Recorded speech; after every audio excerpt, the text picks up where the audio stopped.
Hello दोस्तों, आप सभी को नमस्कार। तो आज के इस वीडियो में हम साइंस का मॉडल सेट 2 लेकर के आए हैं, जो कि आपके परीक्षा 2025 के लिए बहुत इम्पोर्टेंट क्वेश्चन है। आप लोग इस वीडियो को एक बार देख लें, इससे आपको पता चल जाएगा कि हमारा कितना ऑब्जेक्टिव सही हो रहा है। तो वीडियो को स्टार्ट करते हैं। ये प्रश्न परीक्षा की दृष्टि से बहुत ही महत्वपूर्ण आप लोगों के लिए साबित होगा।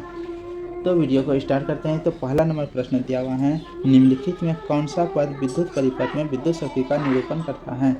ए नंबर में है I²R, बी नंबर में है V²/R, सी नंबर में है VI, डी नंबर में है इनमें से सभी। तो विद्युत परिपथ में विद्युत शक्ति को निरूपित करता है ये सभी। तो दूसरा प्रश्न दिया है, निम्नलिखित पदार्थों में चालक कौन सा है। ए नंबर में अभ्रक, बी नंबर में है कांच और सी नंबर में एल्युमिनियम, डी नंबर में है चीनी मिट्टी। तो चालक किसमें, जिसमें विद्युत धारा का चालन हो। तो एल्युमिनियम ऐसा पदार्थ है जिसमें से विद्युत धारा का चालन होता है। तो ऑप्शन नंबर सी हो जाएगा। तीसरा नंबर प्रश्न दिया है, एक सेल का विद्युत वाहक बल 1.5 वोल्ट है। 10 आवेश गुजारने पर कार्य कितना होगा। तो 10 आवेश गुजारने पर कार्य कितना हो जाएगा। ए नंबर में है 1.5 वोल्ट, बी नंबर में है 3 जूल और सी नंबर में है 1.5 जूल और डी नंबर में है 0। तो ये हो जाएगा 1.5 जूल। 4 नंबर प्रश्न दिया है, कुछ बादलों का रंग उजला क्यों होता है। तो कुछ बादलों का रंग उजला क्यों दिखाई देता है। तो ये ए नंबर में है परावर्तन के कारण, बी नंबर में है प्रकीर्णन के कारण, सी नंबर में है अवशोषण के कारण, डी नंबर में है अपवर्तन के कारण। तो कुछ बादलों का रंग उजला क्यों दिखाई देता है। तो ये प्रकाश के प्रकीर्णन के कारण। तो ऑप्शन नंबर बी हो जाएगा। 5 नंबर दिया हुआ है क्वेश्चन, फोकस से ध्रुव की ओर आने पर अवतल दर्पण में आवर्धन का मान क्या होता है। ए नंबर में है बढ़ता है, बी नंबर में है घटता है, सी नंबर में है अचर रहता है, डी नंबर में है इनमें से कोई नहीं। तो फोकस से ध्रुव की ओर आने पर अवतल दर्पण में आवर्धन का मान क्या होता है, बढ़ जाता है। तो ऑप्शन नंबर ए हो जाएगा। 6 नंबर प्रश्न दिया है, निम्नलिखित में किस धातु से सोलर सेल बना होता है। तो सोलर सेल बनाने में किस धातु का उपयोग होना चाहिए। तो आप लोगों को पता होना चाहिए, सोलर सेल में सिलिकॉन धातु का उपयोग किया जाता है। तो ऑप्शन नंबर बी हो जाएगा। 7 नंबर प्रश्न दिया है, विद्युत प्रतिरोध के कारण चालक में उत्पन्न होता है। तो विद्युत प्रतिरोध के कारण चालक में क्या उत्पन्न होती है। ए नंबर में है प्रत्यास्था, बी नंबर में है चुंबकत्व, सी नंबर में है चुंबकीय प्रभाव और डी नंबर में है कोई नहीं। तो विद्युत प्रतिरोध के कारण चालक में क्या उत्पन्न होता है, उसमें प्रभाव उत्पन्न होता है। ऑप्शन नंबर सी हो जाए। 8 नंबर प्रश्न दिया है, प्रतिरोध का मान बढ़ाने के लिए रोधकों को किस क्रम में जलाया जाता है। ए नंबर में है पाँचवां क्रम में, बी नंबर में है श्रेणी क्रम में, उसके बाद सी नंबर में है ए एवं बी दोनों और डी नंबर में है कोई नहीं। तो प्रतिरोधों का मान बढ़ाने के लिए प्रतिरोधकों को पार्श्व क्रम या समांतर क्रम में जोड़ा जाता है। तो ये ऑप्शन नंबर ए सही हो जाएगा। 9 नंबर प्रश्न दिया हुआ है, श्वेत प्रकाश में वर्ण विक्षेपण उत्पन्न करता है। ए नंबर में है कांच की झिल्ली, बी नंबर में है समतल दर्पण, सी नंबर में है गोलीय दर्पण, डी नंबर में है प्रिज्म। तो श्वेत प्रकाश में वर्ण विक्षेपण उत्पन्न करता है किसके द्वारा, प्रिज्म के द्वारा। तो ये ऑप्शन नंबर डी सही होगा। 10 नंबर प्रश्न दिया हुआ है, सरल सूक्ष्मदर्शी में किसका उपयोग होता है। तो सरल सूक्ष्मदर्शी में किसका उपयोग होता है। ए नंबर में है अवतल दर्पण, बी नंबर में है उत्तल दर्पण, सी नंबर में है अवतल लेंस, डी नंबर में है उत्तल लेंस।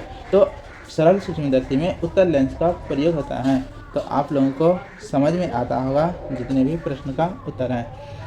11 नंबर प्रश्न दिया हुआ है, नेत्र लेंस में समायोजन की क्रिया होती है। ए नंबर में आइरिस द्वारा, बी नंबर में नेत्र लेंस द्वारा, सी नंबर में सिलियरी पेशियां द्वारा, डी नंबर में कॉर्निया द्वारा।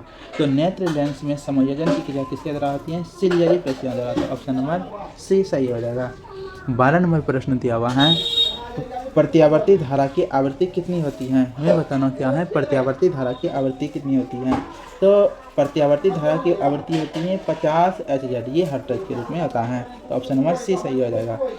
13 नंबर प्रश्न दिया हुआ है, किसी धारावाही परिनालिका के भीतर सभी बिंदुओं पर चुंबकीय क्षेत्र क्या होता है। ये धारावाही नालिका है, यदि इसके भीतर में चुंबकीय क्षेत्र को देखें तो इसके भीतर में सभी जगह चुंबकीय क्षेत्र एक समान होता है। तो ऑप्शन नंबर ए हो जाएगा। 14 नंबर प्रश्न दिया हुआ है, स्पेक्ट्रम प्राप्त करने के लिए किसका उपयोग करते हैं। तो स्पेक्ट्रम प्राप्त करने के लिए किसका उपयोग करते हैं। तो ये प्रिज्म का उपयोग करते हैं। तो ये हो जाएगा डी नंबर प्रश्न आंसर हो जाएगा। 15वां नंबर प्रश्न है, कांच प्रिज्म द्वारा उत्पन्न श्वेत प्रकाश के स्पेक्ट्रम में किस रंग की किरण का झुकाव सबसे अधिक है। तो यदि एक प्रिज्म को देखा जाए, प्रिज्म में से यदि सातों रंग को गुजारेंगे तो सबसे ज़्यादा बैंगनी रंगों का झुकाव सबसे अधिक होता है। तो ये ऑप्शन नंबर डी हो जाएगा, बैंगनी। 16 नंबर प्रश्न दिया है, लेंसों में मुख्य फोकस की संख्या कितनी होती है। यदि एक लेंस बनाया जाए, लेंस में से कितने फोकस होते हैं, तो ये एक साइड लेफ्ट साइड फोकस होते हैं और ये राइट साइड। तो इसमें मुख्य फोकस बिंदुओं की संख्या 2 होती है। तो ऑप्शन नंबर बी सही होगा।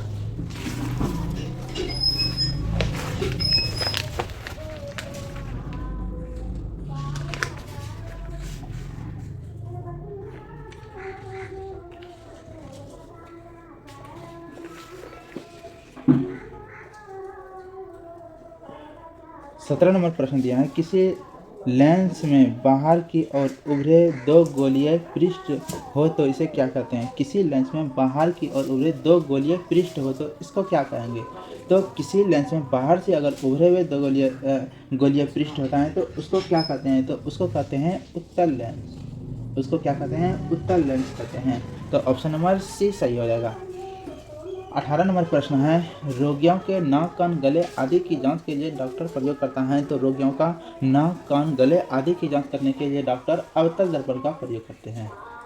19 नंबर प्रश्न दिया है, प्रकाश के अपवर्तन के कितने नियम होते हैं। कितना इजी प्रश्न दिया हुआ है। तो प्रकाश के अपवर्तन के 2 नियम होते हैं। 20 नंबर प्रश्न दिया है, बिजली के फ्यूज का तार बना होता है। हमें क्या बताना है, बिजली के फ्यूज का तार, बिजली का जो फ्यूज का तार बना रहता है वो किसका बना रहता है। तो ये तांबा और टीन के दोनों का बना हुआ रहता है बिजली के फ्यूज का तार। 21 नंबर प्रश्न दिया है, परिपथ में किन्हीं 2 बिंदुओं के बीच विभवांतर मापा जाता है। यदि कहा जाए 2 बिंदुओं के बीच विभवांतर को मापने के लिए किसका उपयोग करते हैं। यदि 2 बिंदु हैं इस तरह से, अगर इन दोनों के बीच में विभवांतर को मापेंगे तो हम वोल्ट मीटर का उपयोग करते हैं। तो ये ऑप्शन नंबर बी हो जाएगा। 22 नंबर प्रश्न दिया हुआ है, निम्न में किसका अर्थ जल होता है। ए नंबर में है पेट्रो, बी नंबर में है टर्बो, सी नंबर में है नाइट्रो और डी नंबर में है हाइड्रो। तो किसका अर्थ जल होता है, तो हाइड्रो का अर्थ जल होता है। तो ऑप्शन नंबर डी हो जाएगा। 23 नंबर प्रश्न है, ताप बढ़ने पर चालक का प्रतिरोध क्या होता है। यदि ताप को बढ़ाया जाए तो चालक का प्रतिरोध बढ़ता है। तो ये ऑप्शन नंबर ए हो जाएगा। 24 नंबर प्रश्न है, प्रकाश क्या है। प्रकाश क्या है, एक नंबर में है कणों का प्रवाह, बी नंबर में आंखों को प्रभावित करने वाली ऊर्जा, सी नंबर में तापक्रम बढ़ाने वाली ऊर्जा और डी नंबर इनमें से कोई नहीं। तो प्रकाश क्या होता है, प्रकाश आंखों को प्रभावित करने वाली एक प्रकार का क्या है, ऊर्जा है। 25 नंबर प्रश्न दिया हुआ है, 25 नंबर प्रश्न दिया हुआ है, स्थिर विद्युत में आवेश होता है। स्थिर विद्युत में आवेश क्या होती है। ए नंबर में विश्रामावस्था में रहते हैं, बी नंबर में गति की अवस्था में रहते हैं, सी नंबर में दोनों अवस्था में रहते हैं और डी नंबर में किसी भी अवस्था में नहीं रहते हैं। तो स्थिर विद्युत में आवेश का मान क्या होता है, तो स्थिर विद्युत में आवेश का मान विरामावस्था में रहता है। तो ये ऑप्शन नंबर ए हो जाएगा।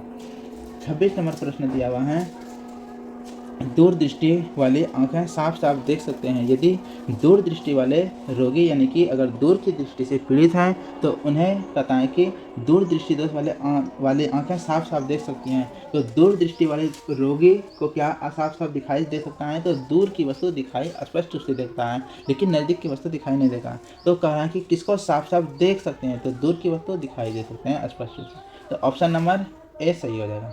27 नंबर प्रश्न दिया है, नीला तथा हरा प्रकाश को मिलने पर किस वर्ण का प्रकाश प्राप्त होता है। नीला और हरा प्रकाश के को मिलाते हैं तो कौन सा रंग प्राप्त होगा, तो कौन सा रंग प्राप्त होगा, तो ये श्याम प्राप्त होगा। नीला और हरा रंग के प्रकाश को मिलाने पर श्याम रंग का प्रकाश प्राप्त होता है। तो ये क्वेश्चन नंबर बी सही हो जाएगा।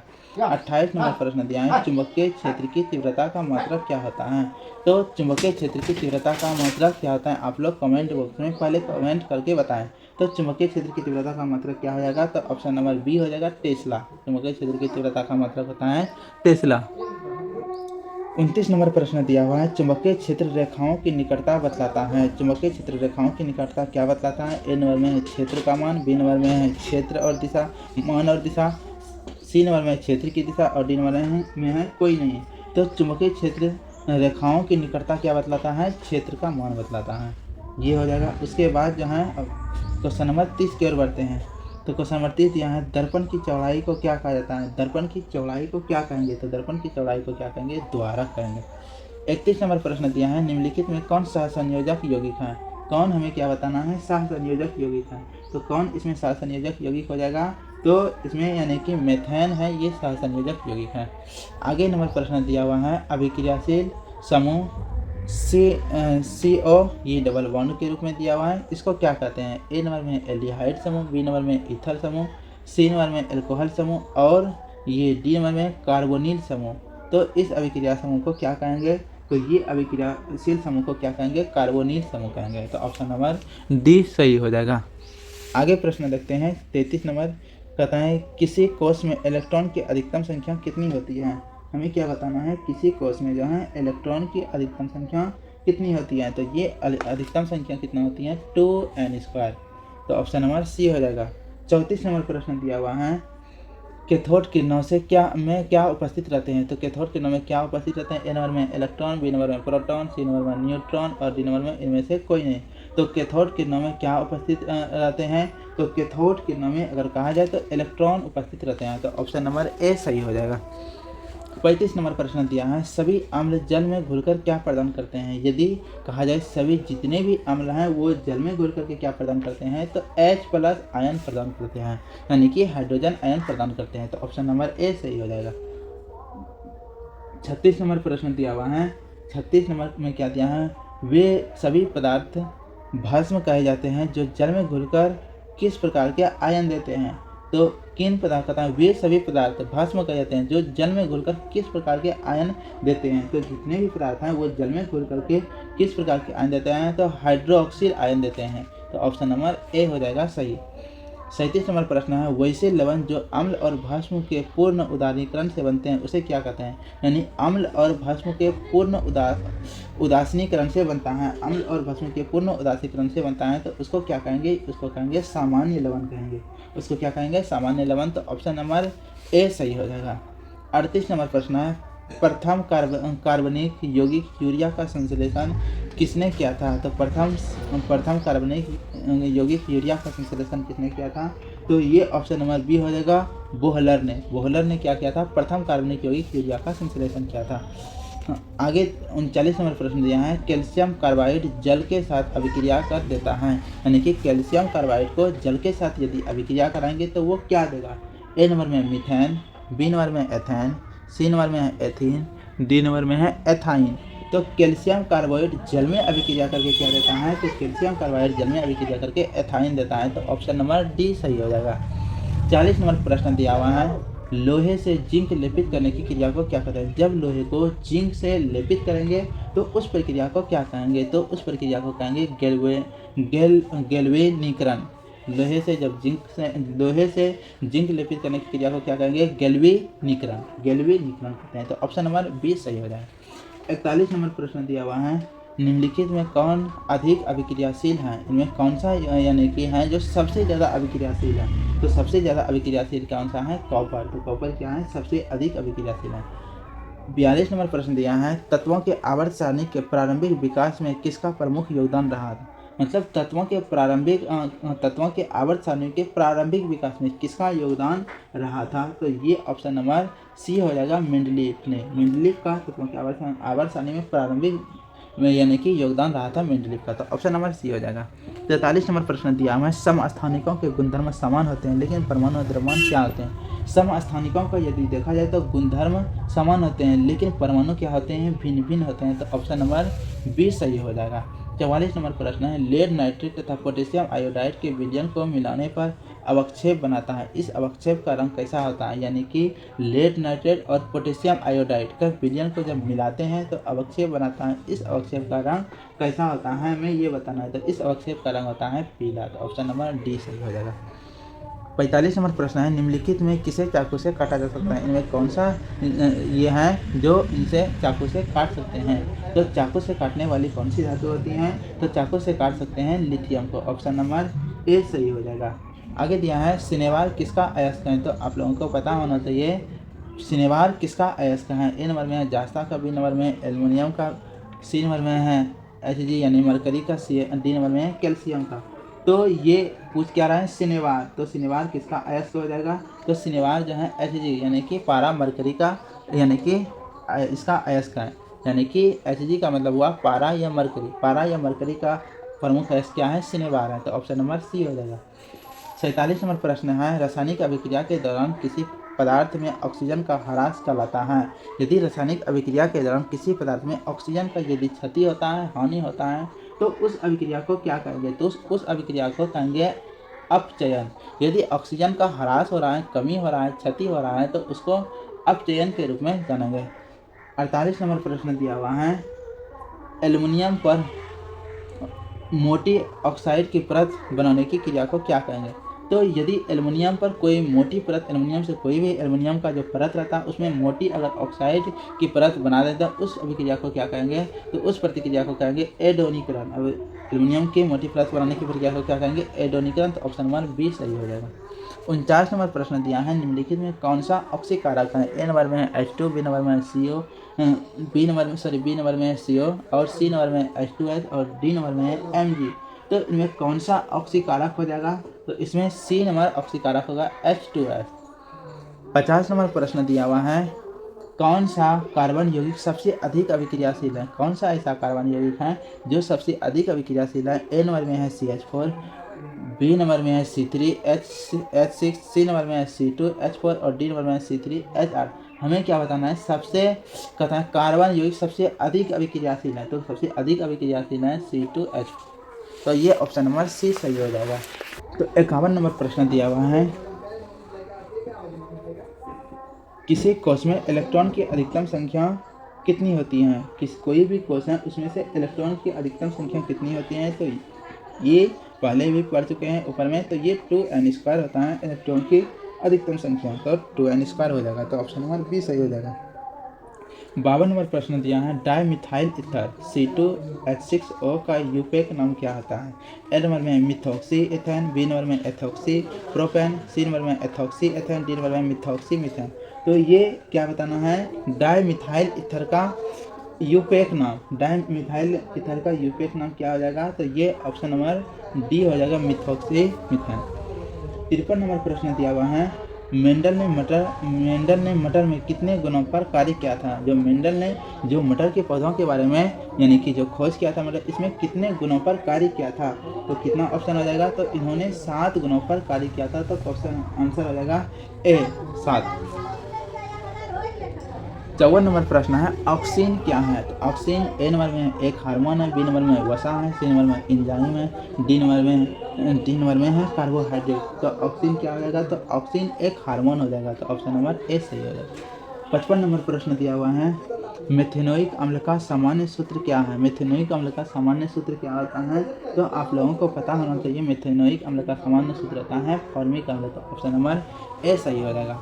56 नंबर प्रश्न दिया है, धोबिया सोडा का रासायनिक सूत्र है। धोबिया सोडा का रासायनिक सूत्र क्या होता है। ए नंबर में है NaHCO3, बी नंबर में है Na2CO3 × 10H2O, सी नंबर में CaOH का हॉल 2, डी नंबर में इनमें से कोई नहीं। तो धोबिया सोडा, धोबिया यानी कि धोने का सोडा, धोने का सोडा का हमें क्या बताना है, रासायनिक सूत्र बताना है, तो कौन सा हो जाएगा, तो ऑप्शन नंबर बी हो जाएगा, Na2CO3 × 10H2O, ये हमारा होता है धोबिया सोडा का रासायनिक सूत्र। 57 नंबर प्रश्न की ओर चलते हैं। तो 57 नंबर में दिया है, जल में घुलनशील भस्म क्या कहलाते हैं। यदि जल में कोई घुलनशील भस्म है, तो उसको कहेंगे क्षार, तो ऑप्शन नंबर ए सही हो जाएगा। 58 नंबर प्रश्न दिया हुआ है, ऑक्जेलिक अम्ल का प्राकृतिक स्रोत निम्नलिखित में कौन सा है। ऑक्जेलिक अम्ल का प्राकृतिक स्रोत कौन सा हो जाएगा, तो ये टमाटर हो जाएगा। ऑक्जेलिक अम्ल यानी कि टमाटर ऑक्जेलिक अम्ल का प्राकृतिक स्रोत है, तो ऑप्शन नंबर बी सही हो जाएगा। 59 नंबर दिया है, उपचयन अपचयन अभिक्रिया को क्या कहते हैं। उपचयन और अपचयन दोनों अभिक्रिया जिसमें हो तो वो कौन सा अभिक्रिया कहलाता है। तो आप लोग पढ़े होंगे, उपचयन और अपचयन अभिक्रिया को रेडॉक्स अभिक्रिया भी कहा जाता है, तो ऑप्शन नंबर ए सही हो जाएगा। 60 नंबर में है, क्रमांकुचक गति कहाँ पाई जाती है। क्रमांकुचक गति कहाँ पाई जाती है। ए नंबर में है मांसपेशियों में, बी नंबर में आहार नली में, सी नंबर में है हृदय में, डी नंबर में है इनमें से सभी में। तो क्रमांकुचक गति किसमें पाया जाएगा, तो क्रमांकुचक गति पाया जाएगा आहार नली में, तो ऑप्शन नंबर बी सही है। 61 नंबर प्रश्न दिया हुआ है। 61 नंबर में टेनिन मुख्यतः कहाँ जमा होता है, क्या बताना है। टेनिन जो है ये मुख्यतः कहाँ जमा होता है। टेनिन मुख्यतः कहाँ जमा होता है, तो ए नंबर में वृक्ष के छाल, बी नंबर पुराने जालम, सी नंबर में पुराने फ्लाइम, डी नंबर जड़ों में। तो टेनिन मुख्यतः कहाँ पाया जाएगा? वृक्ष के छाल में पाया जाता है। टेनिन कहाँ पाया जाएगा? तो टेनिन जो है वृक्ष के छाल में पाए जाते हैं। 62 नंबर दिया है, हृदय का पेसमेकर कहते हैं। हृदय का पेसमेकर किन्हें कहते हैं? तो हृदय का पेसमेकर कहते हैं SA नोड को। हृदय का पेसमेकर किसे कहेंगे? SA नोड को कहेंगे हृदय का पेसमेकर। 63 नंबर प्रश्न दिया हुआ है, एक सामान्य व्यक्ति में हृदय धड़कन की गति कितना होती है? मतलब कोई सामान्य व्यक्ति है, उसका जो हृदय जो है यानी कि धड़कता है, उसका गति कितना होता है? ए नंबर में दिया हुआ है 50 से 60 प्रति मिनट, बी नंबर में है 60 से 70 प्रति मिनट, सी नंबर में है 70 से 80 प्रति मिनट, डी नंबर में है 80 से 90 प्रति मिनट। तो एक स्वस्थ व्यक्ति में हृदय धड़कन की गति क्या होना चाहिए? तो ये ऑप्शन नंबर सी हो जाएगा, 70 से 80 मिनट प्रति मिनट। एक स्वस्थ व्यक्ति में 70 से 80 प्रति मिनट हृदय की गति होती है, तो ऑप्शन नंबर सी सही हो जाएगा। 64 नंबर प्रश्न दिया है, रुधिर चाप नियंत्रित होता है। रुधिर चाप जो है नियंत्रित कैसे होता है? ए नंबर में है थाइमस द्वारा, बी नंबर में थायराइड द्वारा, सी नंबर में एड्रिनल द्वारा, डी नंबर में है ब्रिसन द्वारा। तो रुधिर जो चाप है नियंत्रित कैसे होता है? तो ये एड्रिनल द्वारा हो जाता है, तो ऑप्शन नंबर सी सही हो जाएगा। 65 नंबर प्रश्न दिया हुआ है, कौन सा पादप हार्मोन पत्तियों को मुरझाने के लिए उत्तरदायी है? ए नंबर में है ऑक्सिन, बी नंबर में है साइटोकाइनिन, सी नंबर में एब्सिसिक अम्ल और डी नंबर में है जिबरेलिन। तो कौन सा पादप हार्मोन पत्तियों को मुरझाने के लिए उत्तरदायी होता है? तो ऑप्शन नंबर ए हो जाएगा ऑक्सिन। ऑक्सिन क्या करता है? पत्तियों को मुरझाने के लिए उत्तरदायी होता है। 66 नंबर प्रश्न दिया हुआ है, पत्तियों में गैसों का आदान प्रदान कहाँ होता है? तो पत्तियों में गैसों का आदान प्रदान कहाँ होता है? तो ये क्वेश्चन का आंसर हो जाएगा बी, तो रंध्र होता है। कहता है पत्तियों में गैसों का आदान प्रदान कहाँ होता है? तो ये रंध्रों में होता है, पत्तियों में गैसों का आदान प्रदान। 67 नंबर प्रश्न दिया है, पीत रस कहाँ से स्रावित होती है? ए नंबर अग्नाशय से, बी नंबर यकृत से, सी नंबर छोटी आंत से और डी नंबर इनमें से कोई नहीं। तो पीत रस कहाँ से स्रावित होती है? तो ये यकृत से स्रावित होती है पीत रस। तो कौन सा हो जाएगा ऑप्शन? तो ऑप्शन नंबर बी सही हो जाएगा। 68 नंबर प्रश्न दिया हुआ है, प्रतिवर्ती चाप कहाँ बनते हैं? ए नंबर मस्तिष्क में, बी नंबर न्यूरॉन में, सी नंबर मेरुरज्जु में, डी नंबर में डेंड्रॉन में। तो प्रतिवर्ती चाप कहाँ बनते हैं? तो ये प्रतिवर्ती जो चाप हैं, ये प्रतिवर्ती चाप मेरुरज्जु में बनते हैं, तो ऑप्शन नंबर सी सही हो जाएगा। 69 नंबर प्रश्न दिया है, निम्न में कौन सा एक उभयलिंग जंतु है? यदि इनमें देखा जाए कौन सा एक उभयलिंग जंतु है, तो ये ऑप्शन नंबर ए हो जाएगा, उभयलिंग जंतु केचुआ। केचुआ कैसा जंतु है? केचुआ है उभयलिंग जंतु। ये क्वेश्चन बार बार रिपीट हुआ है। अगले प्रश्न की ओर चलते हैं, तो 70 नंबर प्रश्न दिया हुआ है, पुष्पीय पौधों में लैंगिक जनन होता है? ए नंबर पत्तियों द्वारा, बी नंबर फूलों द्वारा, सी नंबर तनों द्वारा, डी नंबर कोई नहीं। तो पुष्पीय पौधों में लैंगिक जनन किसके द्वारा होता है? तो पुष्पीय पौधों में ये लैंगिक जनन फूलों द्वारा होता है, तो ऑप्शन नंबर बी सही हो जाएगा। आगे दिया हुआ है 71 नंबर प्रश्न, बाघ उपभोक्ता है। बाघ कौन सा उपभोक्ता है? प्रथम पोषी स्तर का, द्वितीय पोषी स्तर का, तृतीय पोषी स्तर का और इनमें से कोई नहीं। तो बाघ हो जाएगा तृतीय पोषी स्तर का उपभोक्ता, तो ऑप्शन नंबर सी हो जाएगा। 72 नंबर प्रश्न दिया हुआ है, निम्नलिखित में किसको जीव विज्ञान का पिता कहा जाता है? तो आप लोगों को पता होना चाहिए जीव विज्ञान का पिता किसे कहते हैं? अरस्तु को। 73 नंबर प्रश्न दिया है, अलैंगिक जनन की विधि किसमें पाई जाती है? ए नंबर बीजाणु जनन, बी नंबर मुकुलन, सी नंबर विखंडन और डी नंबर कोई नहीं। तो अलैंगिक जनन की विधि किसमें पाया जाएगा? तो अलैंगिक जनन की विधि पाई जाते हैं बीजाणु जनन में, मुकुलन में, विखंडन में। तो ये तीनों में पाया जाएगा, तो ऑप्शन नंबर डी सही हो जाएगा। 74 नंबर प्रश्न दिया हुआ है, 74 नंबर दिया हुआ है, मनुष्य में कपाल तंत्रिकाओं की संख्या कितनी होती है? ए नंबर 12 जोड़ी, बी नंबर में 31 जोड़ी, सी नंबर 24 जोड़ी, डी नंबर में है 10 जोड़ी। तो मनुष्य के कपाल तंत्रिकाओं की संख्या कितनी होती है? तो मनुष्य के कपाल तंत्रिकाओं की संख्या होती है यानी कि 12 जोड़ी। अगर संख्या में कहा जाए तो ये 24 हो जाएगा मनुष्य के कपाल तंत्रिकाओं की संख्या, तो ऑप्शन नंबर ए सही हो जाएगा।